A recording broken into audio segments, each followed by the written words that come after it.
big movie lover, especially the ones based on true stories. I think movies based on true stories are great ways to share someone's story, but they're also a great way to scare the living daylights out of you, especially the ones where you're trapped underground for hours with no way out. So today we are talking about the top 10 scariest movies based on a true story. I'm your host Makayla, so let's get started. Starting off this countdown at number 10, The Impossible. This movie opens up with saying on December 26, 2004, the deadliest tsunami on record hit the southeast coast of Asia. The Impossible tells the true story of Spanish doctor Marina Bellon, who survived the 2004 Indian Ocean earthquake and tsunami. The tragedy happened when she was on vacation in Thailand with her husband and their 3 sons. Maria got severely injured and nearly passed, but fortunately survived. While the movie's central is an English family, the Bennetts, who are actually Spanish in real life. Survivors of the disaster praised The Impossible for being so accurate and capturing the severity of what happened there. Screenwriter Sergio G. Sanchez worked closely with Maria to make sure that her story was told with the authenticity and respect it deserved, despite these notable changes. And I highly recommend this movie if you ever get a chance to watch it. Now at number 9, Poltergeist. In producer Steven Spielberg's Poltergeist, directed by Toby Hopper, a PG-rated film that was so scary it helped create the PG rating in the first place. The Freeling family discovers the suburban home is built on a haunted burial ground and is now plagued by its violent spirits. While this movie takes place in California, the haunting that supposedly inspired its story originated in New York State.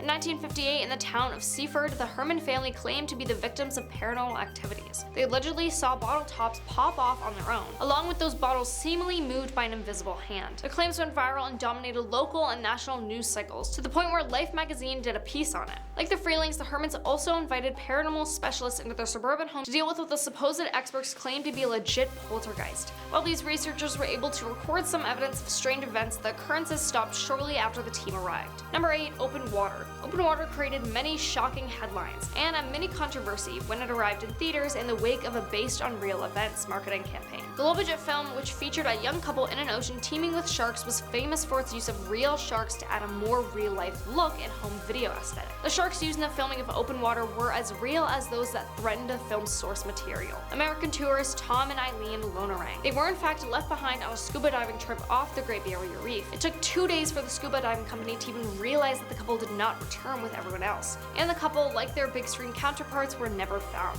Number 7, The Strangers. Directed by Brian Bertino, The Strangers is a lean and mean piece of horror that 3 masked strangers who terrorize an estranged couple, played by Liv Tyler and Scott Speedman, simply because they happen to be home. The group determines that the couple is around when one of the members knocks on their door and asks, "Is Tamara home?" That's all the invitation these invaders need to begin their horrific and messed up game of cat and mouse. Chillingly, this actually happened to Bertino when he was a child. Someone knocked on his front door asking for someone who didn't live there. He later learned there was a series of break-ins in his neighborhood around the same time. The robbers would target houses where no one answered the door. He also said that the film was inspired by the Manson family murders. While Bertino has never confirmed this theory, many viewers also speculate that the film is based on the Ketty murders, an unsolved homicide in which a family of 3 and a friend were brutally stabbed and beaten until they passed away in their cabin in Ketty, California. Number 6, 127 Hours. The protagonist of 127 Hours is Aaron Ralston, who's best known for surviving a canyoning accident by cutting off his own arm with a pocket knife. He initially got his arm trapped between a boulder and the side of a canyon wall after an unlucky fall. After 5 days of being trapped, he managed to amputate his limb to get free and find rescue.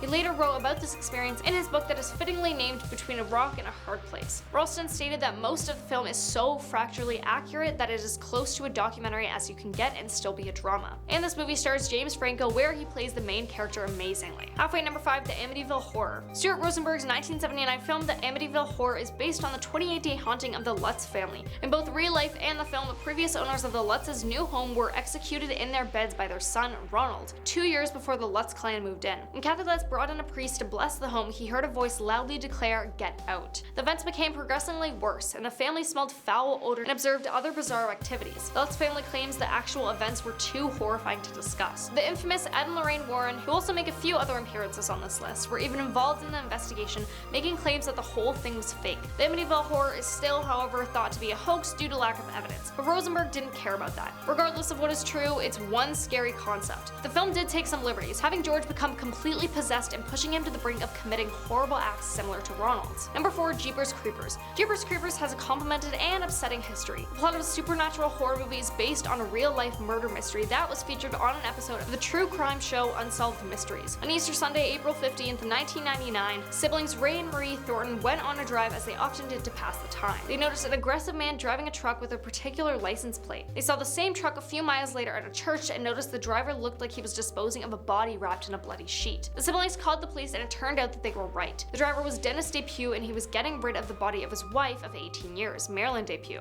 Dennis then passed away by taking his own life while trying to be apprehended by police. While it may not have much to do with the plot of the movie, there's also the disturbing fact that the director of Jeepers Creepers is a convicted person that often hurts children. What's even worse is that the boy he was convicted of preying on was a child actor from his first film, Clown House. Despite having filmed himself hurting a child and be convicted of the crime, he was given a second, third, fourth, and fifth chance not only to make films but to work with young actors. One person said, quote, "He spent the better part of a year grooming me and my parents, developing trust. It was very calculated and a long process as it is with most pedophiles." Number 3, Apartment 407. Based on a true story that happened in London, England back in 2005, Apartment 407 is the harrowing true story about Isabel, a fitness instructor living with her husband and young child who one day meets a seemingly charming man named Peter at a local restaurant who invites her to a modeling job interview. Against her better judgment, Isabel goes to the location of an apartment building in downtown LA, and before long she is abducted, drugged, and held captive in a room by Peter and his unseen associates who sell her as an intimacy slave of various high-paying clients. For 3 days and 2 nights, Isabel endures physical and mental torture in the forms of assault, drugs, and other humiliations before she conjures up a plan to escape in order to save her own life. The story is about Frida Farrell, who plays Isabel in the movie. If that doesn't make sense, I'll explain it to you. This horrible situation happened to Frida, who decided that she wanted to share her story in the form of a movie, but instead of hiring an actress to play her in the situation, she just decided to do it herself. She had this torturous thing happen to her and then reenacted all of it for the movie.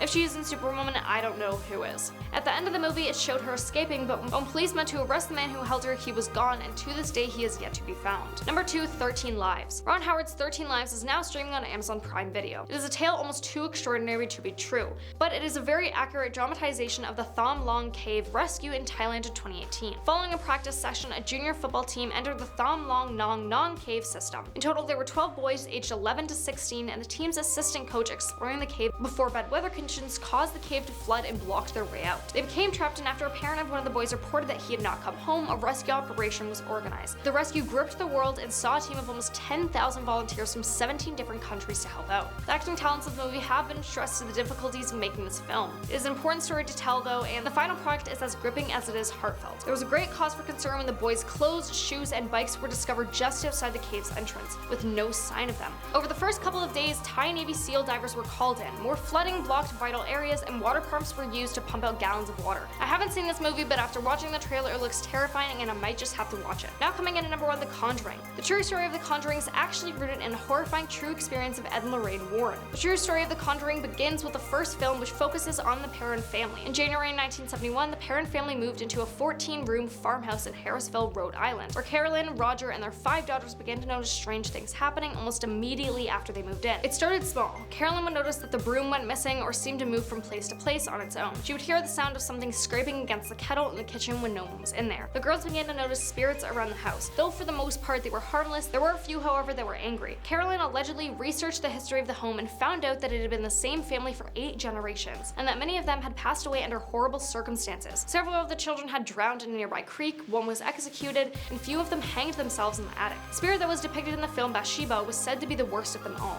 She was rumored to have been a Satanist, and there was evidence that she had been involved in the passing of a neighbor's child, and so much worse. And I could stand here all day and talk about the story of The Conjuring, but we don't really have time for that today. But that was the top 10 scariest movies based on a true story. Let us know what you thought about this video in the comments below, and we will see you next time.